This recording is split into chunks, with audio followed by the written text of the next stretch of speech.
किसी नगर में एक दुकानदार था। उसकी कपड़े की दुकान थी।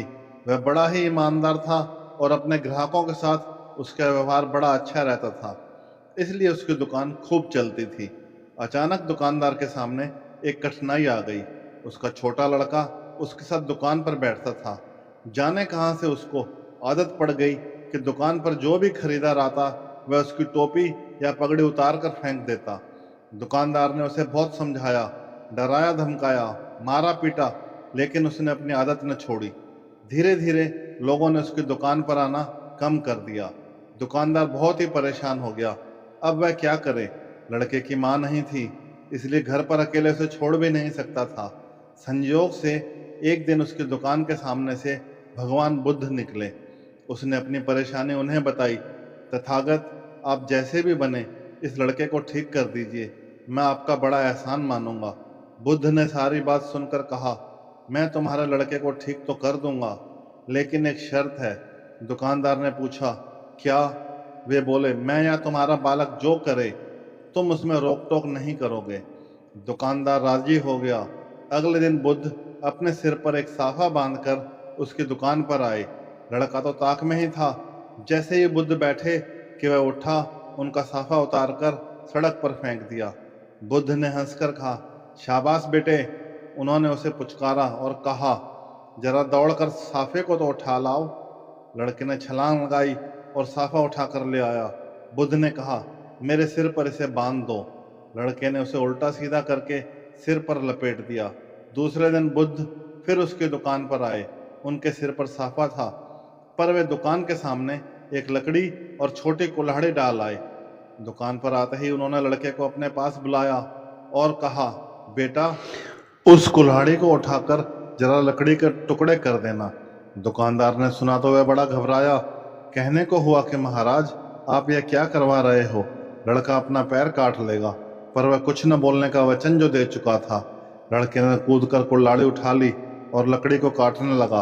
वह थोड़ी ही देर में थक कर लौट आया और बुद्ध के पास बैठ गया। बुद्ध ने 7 दिन तक उससे कुछ न कुछ कराया। उसके बाद बच्चे की साफा उतारने की आदत एकदम छूट गई। दुकानदार चकित रह गया। उसने बुद्ध से कहा, तथागत, आपने यह क्या चमत्कार कर दिया? बुद्ध बोले, हम दिन भर में बच्चों से बीसियों बार कहते हैं, यह मत कर, वह मत कर, लेकिन एक बार भी यह नहीं कहते कि यह कर। बालक कुछ करना चाहता है। तुमने देखा, जब जब मैंने तुम्हारे लड़के को कुछ करने को कहा, उसने कितने आनंद से उस काम को किया। दुकानदार ने भगवान बुद्ध के चरणों में गिरकर अपनी भूल स्वीकार कर ली। उस दिन से उसका बिगड़ा बालक सुधर गया।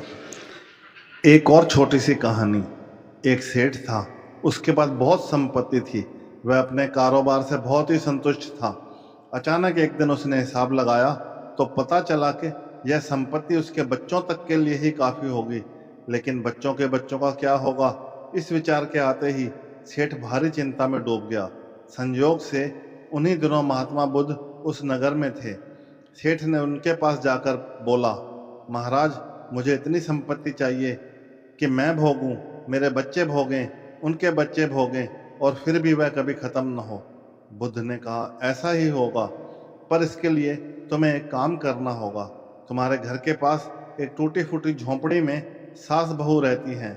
कल उनको एक दिन के खाने जितना सीधा दे आना, बस तुम्हारी इच्छा पूरी हो जाएगी। सेठ की खुशी का ठिकाना न रहा। उसकी रात बड़ी मुश्किल से कटी। दिन निकलते ही वह सीधा लेकर झोंपड़ी में पहुंचा। उसने वहां देखा, सास ध्यान में लगी है, बहू झोंपड़ी की सफाई कर रही है। सेठ ने बहू से कहा, यह लो, मैं तुम्हारे लिए दाल, आटा, घी, नमक लाया हूँ। बहू ने निगाह उठाकर उसकी ओर देखा और बोली, हमें नहीं चाहिए, हमारे पास आज के खाने के लिए है। तो क्या हुआ? सेठ ने कहा, कल काम आ जाएगा।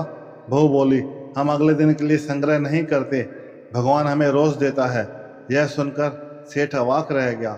सोचा, एक और ये लोग हैं जो कल की चिंता नहीं करते, और दूसरी ओर मैं हूँ जो बच्चों की चिंता में मरा जा रहा हूँ। उसकी आंखें खुल गई।